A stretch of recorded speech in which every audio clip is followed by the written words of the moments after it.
stepping into the leadership void to make a positive difference in our homes, our churches, our workplaces, our communities around the world. This is Transformative Leadership. Thanks for joining me today. I'm looking forward to having an opportunity to spend just a few minutes with you talking about the role of integrity, not only in our personal lives, but in our businesses as well. It's really priceless. Once we give up our integrity, we're giving up the essence of who we are as individuals, as leaders. And a lot of times, if we're not really intentional about things, we're also sacrificing the integrity of the products that we build and the customer service that we give. And over the course of time, a lack of integrity, which I've seen, and you may get some short-term gains, right? You may be able to hide something and still get paid for it. But over the course of time, I promise you that a lack of integrity will result in the devastation of you as a person and your organization.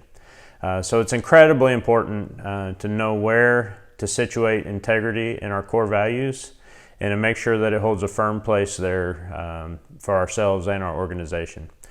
So as leaders, I've been reflecting on this a little bit, and I've noticed that in a lot of our statement of core values that integrity actually gets demoted alongside some of the other values that exist within our organization. And for some, maybe that didn't seem to be that big of a deal, but for me, I'm very conscious of where things ought to sit and reside in our mental framework, because that sets the foundation for how we operate and how we lead. And so a lot of what I'll see in some of these core value statements is you can kind of frame it in terms of a pie, and this pie comprises our product, our relationship with our team, who we say we are to our team, and you might see things like honesty, respect, service, quality, efficiency, and you might have integrity down here as just another piece of the pie.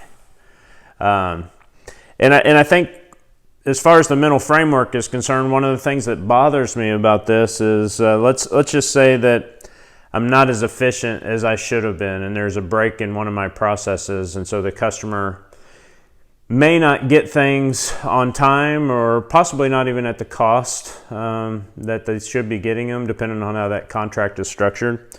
And so we might say, okay, we got to work on this piece of the pie and efficiency, but at least we still have all these other things functioning. And while that may be the case for respect and honesty and service and quality, it's hard for me to say that I have a lack of efficiency or a lack of quality or service, and it doesn't damage integrity in the process. Because you see, the definition of integrity is to be whole or complete, to be trustworthy.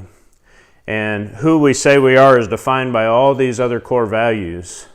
And if we begin to slip in even one of these values, doesn't it do damage to our integrity? Aren't we in some degree or fashion no longer whole or complete? I think so.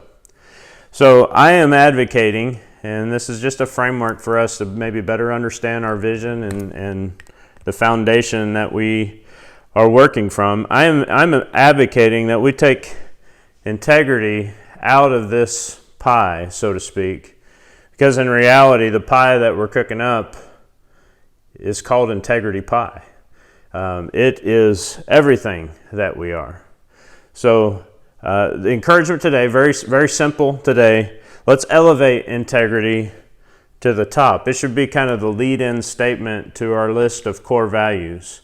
And then we tirelessly work to promote those core values, because those are the key ingredients that are keeping us whole and complete, and being men and women and organizations that have integrity, that have products and services that our customers and our people can trust and will come back to time and time again. Having that framework in mind will come back to you in spades over time. You'll build strong relationships, you'll have a product that people trust, and they'll continue to come back to you time and time again for service. Now in our next video, we are going to talk about what happens if one of these core values does show up with a gap and there's opportunities there. Does that then mean that I no longer have integrity? Possibly, but I do believe that there's ways to protect your integrity when you have failings in this area.